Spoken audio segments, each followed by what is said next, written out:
Dear students of class 5, today I am going to start your social studies chapter number 8. Okay, and as you can see the heading of the chapter is movements of the earth.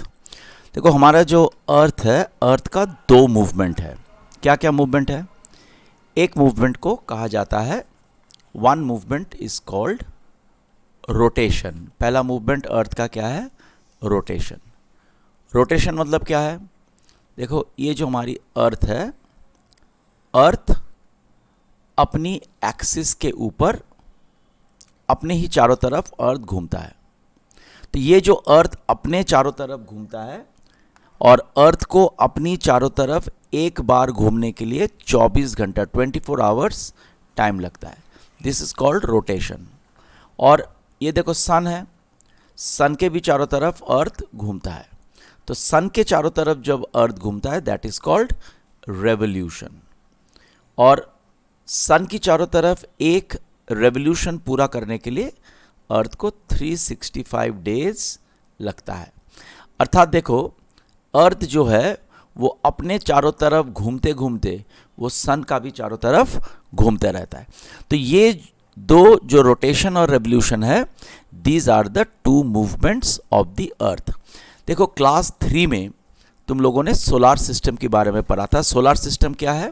Solar system का मतलब होता है the sun in the middle, और sun के चारों तरफ अर्थ के साथ साथ और भी जो 7 प्लैनेट्स है.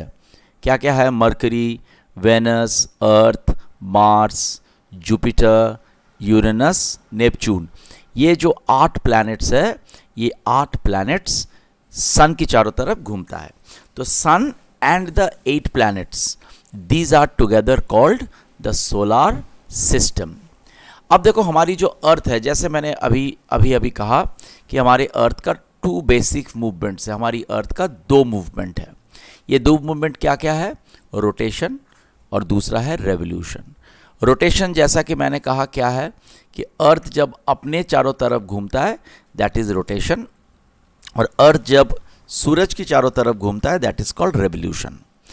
लेकिन ये निरंतर अर्थ का रोटेशन और रेवोल्यूशन हो रहा है, लेकिन हम उसको फील नहीं कर पाते हैं. We can not feel these movements, but these 2 movements are continuously taking place. तो first we are going to discuss about, सबसे पहले हम लोग डिस्कस करेंगे अबाउट रोटेशन. देखो अर्थ जब अपने एक्सिस की चारों तरफ घूमता है, when the earth, the movement of the earth on its axis is called rotation. Axis क्या है? अब बोलोगे sir what is axis? Axis देखो, अगर हम कोई लट्टू जानते हो ना, टॉप लट्टू, शायद तुम लोग देखा होगा. बच्चे लोग लट्टू, कैसा होता है लट्टू? इस तरह का होता है. और हम लोग जब उसको घुमाते हैं तो लट्टू अपना जो पिन होता है वो पिन के ऊपर, या कभी कभी लट्टू ऐसा गोल भी होता है, ठीक है, नीचे ऐसा पिन होता है, ऊपर पकड़ने का जगह होता है. ये पकड़ने का जगह पकड़ कर हम घुमा देते हैं तो लट्टू ये पिन के ऊपर अपनी चारों तरफ वो घूमता है. तो अर्थ भी एक लट्टू जैसा, जैसे एक लट्टू अपनी चारों तरफ घूमता है, अर्थ भी अपनी चारों तरफ घूमता है. अब देखो लट्टू में जैसे एक एक्चुअल पिन होता है और ज़मीन के ऊपर उस पिन के ऊपर लट्टू घूमता है, अर्थ का कोई एक्चुअल पिन नहीं होता. लेकिन देखो अर्थ जब अपनी चारों तरफ घूमता है तो अर्थ का जो सेंटर है, ये जो सेंटर में लाइन बनता है, ये इमेजिनरी है. ये ऐसा कोई लाइन अर्थ का एक्चुअली में है नहीं ऐसा कुछ. लेकिन अर्थ जब अपनी चारों तरफ घूमता है तो ये सेंटर पॉइंट जिसके चारों तरफ अर्थ घूमता है, ये एक इमेजिनरी लाइन है, काल्पनिक रेखा है, जिसको हम लोग एक्सिस कहते हैं. जैसे बिल्कुल लट्टू घूमता है अपनी एक्सिस पर, अर्थ भी एक ये इमेजिनरी एक्सिस के ऊपर अर्थ घूमते रहता है. तो अर्थ जब अपने एक्सिस के ऊपर, इमेजिनरी एक्सिस के ऊपर अर्थ क्या करता है? 24 घंटे में वो एक बार घूमता है. इसको हम लोग रोटेशन कहते हैं. एक चीज़ ध्यान रखना कि अर्थ की देखो ये जो एक्सिस है, ये जो अर्थ की काल्पनिक एक्सिस है, ये अर्थ का नॉर्थ पोल से होते हुए, अर्थ का सेंटर से होते हुए, साउथ पोल से होते हुए आता है. तो ये जो इमेजिनरी अर्थ का एक्सिस है, ये axis north pole, centre of the earth और साउथ पोल को ये एक्सिस कनेक्ट करता है. और अर्थ जो हमारी अर्थ है, ये एक चीज़ याद रखना, हमारी earth is not straight, it does not rotate in a straight manner, ये ऐसा नहीं रोटेट करता है स्ट्रेट, ये एक्सिस जो है ये थोड़ा टिल्टेड है, तो अर्थ क्या करता है, it rotates in a tilted manner, मतलब थोड़ा टेढ़ा होके अर्थ रोटेट करता है, ये ध्यान में रखना है। तो अर्थ को एक रोटेशन कंप्लीट करने के लिए 24 घंटे का वक्त लगता है, ठीक है। और अर्थ का जो रोटेशन का डायरेक्शन है, अगर पूछा जाए कि अर्थ किस दिशा से किस दिशा की तरफ वो रोटेट करता है, तो क्या कहना है कि अर्थ वेस्ट से पश्चिम से पूरब की तरफ रोटेट करता है। देखो, अर्थ के रोटेशन के वजह, रोटेशन का सबसे जो बड़ा असर होता है वो क्या होता है, formation of day and night. एक चीज देखो, सूरज अपने जगह पे फिक्स्ड है, the sun is fixed in its place, है कि नहीं। सूरज जो है वो अपनी जगह पे फिक्स्ड है, सूरज की रोशनी धरती तक आ रहा है, और ये धरती जो है, ये हमारी जो अर्थ है, अर्थ का जो साइड सूरज की तरफ आता है उसमें दिन होता है, और उसकी ऑपोजिट साइड में रात हो जाती है। अगर अर्थ अपनी चारों तरफ न घूमता तो हमेशा अर्थ की एक साइड में हमेशा दिन होता और दूसरे साइड में हमेशा रात होता। लेकिन चूंकि अर्थ अपनी चारों तरफ घूमता है, तो अर्थ के अलग अलग साइड बारी बारी से अर्थ का हर सरफेस, अर्थ का हर जगह बारी बारी से सूरज के सामने आता है, तो दिन और रात होता रहता है। So formation of day and nights earth का रोटेशन का सबसे बड़ा इफेक्ट है। देखो, the rotation of the earth causes day and night. जैसे अर्थ अपनी एक्सिस पर रोटेट करता है, इसके कुछ पार्ट सन के सामने आ जाता है और दूसरा पार्ट, उसका ऑपोजिट पार्ट जो है वो सूरज से पीछे रहता है। तो अर्थ का जो पार्ट सन के सामने आता है उसके ऊपर सनलाइट आता है और उस पार्ट में डे हो जाता है, और जो उल्टा साइड है, जो सन से दूर रहता है, ऑपोजिट साइड में रहता है, वहाँ पे रात होता है। अब देखो, ये जो लाइन है, इमेजिनरी लाइन, जो अर्थ का रोशनी वाले हिस्से को अर्थ का अंधेरा वाला हिस्से से अलग करता है, that line is called circle of illumination. तो सर्कल ऑफ इल्यूमिनेशन वो काल्पनिक रेखा है जो अर्थ की अंधेरा वाला हिस्सा को अर्थ की उजाले वाले हिस्से से अलग करता है। अब हम लोग आते हैं रेवोल्यूशन। देखो, रेवोल्यूशन का मतलब क्या है कि अर्थ सूरज की चारों तरफ एक फिक्स्ड पाथ में सूरज की चारों तरफ 365 एंड क्वार्टर डेज, मतलब 365 और 6 घंटा में ये अर्थ की सन की चारों तरफ एक बार घूमना कंप्लीट करता है। तो दिस इज कॉल्ड रेवोल्यूशन। और जो फिक्स्ड पाथ से, जो रास्ते से अर्थ सूरज की चारों तरफ घूमता है, that is known as the orbit of the earth. Earth को घूमने में, एक बार घूमने में 365 दिन और 1/4 मतलब 6 घंटा लगता है। हम जब साल का हिसाब करते हैं तो 365 दिन का ही हिसाब करता है, लेकिन हर साल में क्या होता है, 6 घंटा बच जाता है। तो 4 साल में ये 6-6 घंटा जोड़ के एक दिन हो जाता है, इसलिए हर चौथा साल लीप ईयर मनाया जाता है, मतलब हर चौथे साल में 366 दिन गिना जाता है। और ये जो एक्स्ट्रा दिन है, ये फरवरी के 28 दिन के साथ जोड़ा जाता है। तो एवरी 4 ईयर्स, हर 4 साल के बाद लीप ईयर आता है, और लीप ईयर में फरवरी के महीने में 29 दिन होता है। Okay, this is called a leap year. अब देखो, अर्थ का, जैसे अभी थोड़ा देर पहले हमने पढ़ा कि अर्थ का रोटेशन की वजह से, अर्थ का रोटेशन का सबसे बड़ा असर है formation of day and night, दिन और रात बनना। उसी तरह से अर्थ का जो रेवोल्यूशन है उसका सबसे बड़ा इफेक्ट है मौसम का बदलना, द फॉर्मेशन ऑफ सीजन्स। जैसे कि तुम लोग जानते हो कि 4 सीजन होते हैं जो साल के अलग अलग समय आता है, स्प्रिंग, समर, ऑटम और विंटर। ये नॉर्मली ये 4 इंपॉर्टेंट सीजन्स होता है। अब देखो, सीजन चेंज क्यों करता है। देखो, सूरज, when the earth moves around the sun, जब सूरज की चारों तरफ धरती घूमता है, its tilted axis causes some regions of the earth to be closer to the sun These regions then experience summer season. For example, in the month of June, the North Pole, which is the northernmost location of the Earth, is tilted towards the sun, causing the northern hemisphere to experience summer. At the same time, the part of the Earth that is tilted away from the sun experiences winter season. तो इसको मैं थोड़ा एक बार और अच्छा से समझा दे रहा हूँ. देखो होता क्या है, मान लो ये हमारी अर्थ है. अर्थ कैसा है? Earth is tilted like this. Earth tilted है, ठीक है. तो देखो अर्थ जब टिल्टेड है, ये इक्वेटर है, 0 डिग्री इक्वेटर होता है. इक्वेटर की ऊपर वाले जो हिस्सा है इसको, मतलब ये इक्वेटर का जो ऊपर वाला हिस्सा है, ये वाला हिस्सा, इसको कहा जाता है नॉर्थ पोल. और इक्वेटर का जो साउथ वाला हिस्सा है इसको कहा जाता है साउथ पोल. देखो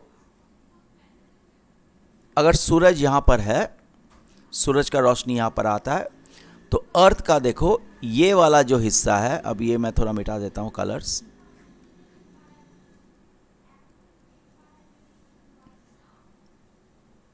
तो ये हो गया इक्वेटर. तो देखो अर्थ चूंकि टिल्टेड है, तो अर्थ का देखो आधा रोशनी में होता है, आधा अंधेरा में होता है. तो ये वाला जो हिस्सा है, इस हिस्से में दिन का उजाला है, और इसका उल्टा हिस्सा जो है उसमें रात है. इसमें रात है कि नहीं? तो देखो जब अर्थ का जो नॉर्दर्न हेमिस्फीयर है, ये जब सन की तरफ झुका हुआ है, तो नॉर्दर्न हेमिस्फीयर में का ज़्यादा हिस्सा दिन की रोशनी में होता है, और साउदर्न हेमिस्फीयर की कम हिस्सा दिन की रोशनी में होता है. तो नॉर्दर्न हेमिस्फीयर में दिन लंबे होते हैं, साउदर्न हेमिस्फीयर में दिन छोटे होते हैं. मार्च से लेके अगस्त के महीने तक, सॉरी मैंने गलत बोला, जून जुलाई अगस्त में नॉर्दर्न हेमिस्फीयर में दिन ज़्यादा लंबा होता है, तो नॉर्दर्न हेमिस्फीयर को गर्मी ज़्यादा मिलता है, तो नॉर्दर्न हेमिस्फीयर में समर होता है. और साउदर्न हेमिस्फीयर में दिन छोटे होते हैं, गर्मी कम मिलता है, तो साउदर्न हेमिस्फीयर में ठंडे का मौसम होता है. उसी तरह से जब दिसंबर जनवरी आता है तो उल्टा सिचुएशन हो जाता है. तब जो देखो अर्थ का साउदर्न हेमिस्फीयर है वो सूरज की तरफ झुका रहता है, और नॉर्दर्न हेमिस्फीयर सूरज की उल्टी तरफ झुका रहता है. तो साउदर्न हेमिस्फीयर में उस वक्त समर होता है, और नॉर्दर्न हेमिस्फीयर में उस वक्त विंटर होता है. और समर और विंटर के बीच में आता है ऑटम, और विंटर और समर के बीच में आता है स्प्रिंग. तो इस तरह से अर्थ के ऊपर सीजन्स बनते हैं. Different seasons are formed on the surface of the earth. Okay, now see, दो वक्त ऐसा भी आता है समर के वक्त. एक वक्त क्या होता है, अर्थ का नॉर्दर्न हेमिस्फीयर सूरज की तरफ झुका रहता है, साउदर्न हेमिस्फीयर सूरज से उल्टी तरफ झुका रहता है. तब नॉर्दर्न हेमिस्फीयर में गर्मी ज़्यादा होता है, समर होता है. साउदर्न हेमिस्फीयर में ठंडा ज़्यादा होता है, विंटर होता है. और जब साउदर्न हेमिस्फीयर सूरज की तरफ झुक के रहता है, तो साउदर्न हेमिस्फीयर में समर होता है, और नॉर्दर्न हेमिस्फीयर में विंटर होता है. लेकिन साल में दो वक्त ऐसा आता है जब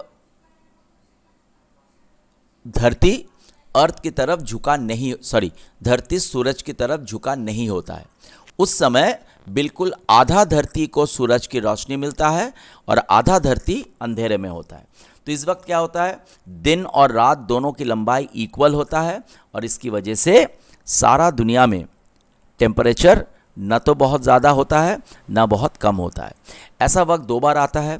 जब समर और विंटर के बीच में ये वक्त आता है तो वो ऑटम का मौसम होता है, और जब विंटर और समर के बीच में ये वक्त आता है तो that is spring. Okay, now सी, ये तुम लोग देखे हो कि सारा साल धरती और जो हमारे दिन होते हैं और रात होते हैं उसकी लंबाई सेम नहीं होता. साल की जैसे गर्मी की मौसम आता है तो दिन बहुत लंबे हो जाते हैं, विंटर आते हैं तो दिन छोटे हो जाते हैं. मतलब समर में दिन लंबे होते हैं, विंटर सीजन में दिन छोटा होता है. ये क्यों होता है? ये भी होता है अर्थ की झुकाव के कारण. अब देखो, जो दिन हमारी जो नॉर्दर्न हेमिस्फीयर है, नॉर्दर्न हेमिस्फीयर में 21 जून का जो दिन है ये सबसे लंबा दिन है. इस दिन को कहता है समर सॉल्स्टिस. इस दिन को क्या बोला जाता है? नॉर्दर्न हेमिस्फीयर में समर सॉल्स्टिस। और उसी तरह से और उसी दिन जून का 21 साउदर्न हेमिस्फीयर में सबसे लंबा रात और छोटा दिन होता है। सो साउदर्न हेमिस्फीयर में वो दिन होता है विंटर सॉल्स्टिस। उसी तरह से देखो 22 दिसंबर ये नॉर्दर्न हेमिस्फीयर में सबसे छोटा दिन और लंबा रात होता है। तो 22 दिसंबर नॉर्दर्न हेमिस्फीयर में होता है विंटर सॉल्स्टिस, और 22 दिसंबर साउदर्न हेमिस्फीयर में सबसे लंबा दिन और छोटा रात होता है। तो साउदर्न हेमिस्फीयर में 22 दिसंबर होता है समर सॉल्स्टिस। इसके बीच में 2 दिन आता है, एक मार्च का 21 तारीख और सितंबर का 23 तारीख। ये 2 दिन को इक्विनॉक्स बोला जाता है। ये 2 दिन को इक्विनॉक्स बोला जाता है क्योंकि ये 2 दिन दुनिया की हर जगह में दिन और रात्रि की लंबाई बिल्कुल सेम रहता है। मतलब 12 घंटे का दिन होता है और 12 घंटे का रात होता है।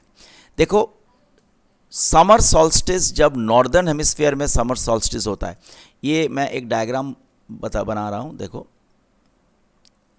इसमें तुमको ज़्यादा बेहतर समझ में आएगा। Let me make a diagram. देखो समर सॉल्स्टिस के दिन में क्या होता है, ये हमारी अर्थ है,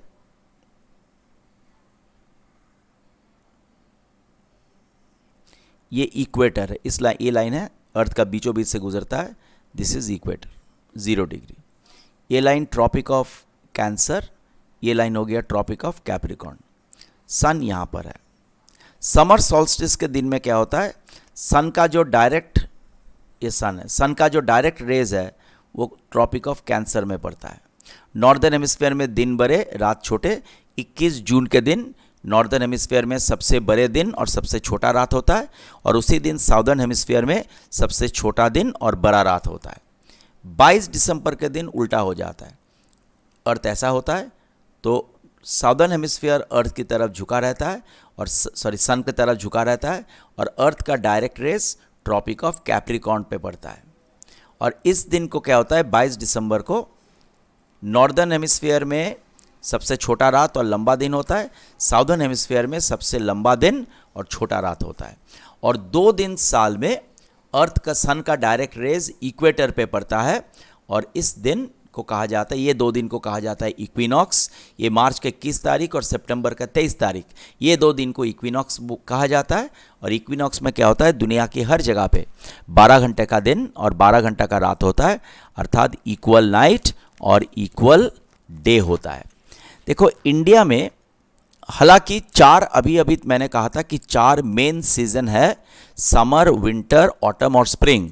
लेकिन इंडिया में मेन सीजन्स जो है वो ऑटम के जगह पे हम लोग कहते हैं उस सीज़न को। जैसे समर इंडिया में है, स्प्रिंग भी है, विंटर भी है, लेकिन इंडिया में ऑटम सीज़न को हम लोग कहते हैं retreating monsoon. Autumn season is called retreating monsoon.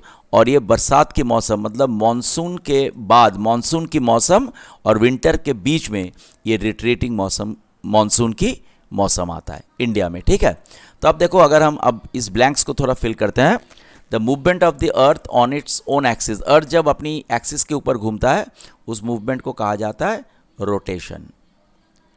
Earth takes dash hours, तो एक रोटेशन कंप्लीट करने में अर्थ को 24 घंटा लगता है। During rotation the portion of the earth which the earth on which the rays of the sun fall experiences. Rotation के दौरान अर्थ का जो हिस्से में सूरज की रोशनी पड़ता है उस जगह पे क्या होता है, एक्सपीरियंसेस डे। देखो सन का जो ऑर्बिट है, अर्थ का जो ऑर्बिट है सन की चारों तरफ, उस ऑर्बिट का shape is elliptical. Elliptical shape मतलब क्या होता है, एलिप्टिकल देखो ये हो गया गोल शेप, एलिप्टिकल मतलब इस तरह का शेप। तो अर्थ जब सन की चारों तरफ घूमता है, सन बीच में होता है, तो अर्थ गोल करके नहीं घूमता है, ये थोड़ा लंबा गोल होता है। इस शेप को कहते हैं elliptical. A dash year has 366 days. कौन सा ईयर में 366 डेज होता है, लीप ईयर में। ठीक है, हर 4 साल बाद लीप ईयर आता है। In a leap year the month of February gets an extra day. ये ट्रू है, फरवरी में 29 दिन होता है। The tilt of the earth causes the variation in length of days and nights. Earth का टिल्ट, अर्थ सीधा नहीं घूमता है, थोड़ा टेढ़ा होकर घूमता है, इस वजह से दिन और रात का लंबाई में अलग अलग होता है लंबाई। ये भी ट्रू है। देखिए इक्विनॉक्स के दिन और रात समान नहीं होता है, ये फॉल्स है, क्योंकि इक्विनॉक्स के दिन और रात की लंबाई सेम होता है। ऑन 21 जून के दिन हम नॉर्दर्न हेमिस्फीयर में सबसे लंबे दिन पाते हैं, ये भी ट्रू है। और we experience autumnal equinox on 22 दिसंबर, ये फॉल्स है, क्योंकि 22 दिसंबर में नॉर्दर्न हेमिस्फीयर में होता है विंटर सॉल्स्टिस और साउदर्न हेमिस्फीयर में होता है समर सॉल्स्टिस। ठीक है, तो ये हो गया एक्सरसाइज। तो that is the end of this chapter. मैं क्वेश्चन आंसर्स भी साथ में अपलोड कर दे रहा हूँ। Please go through this chapter. If you have any problem you can let me know. Okay, thank you so much.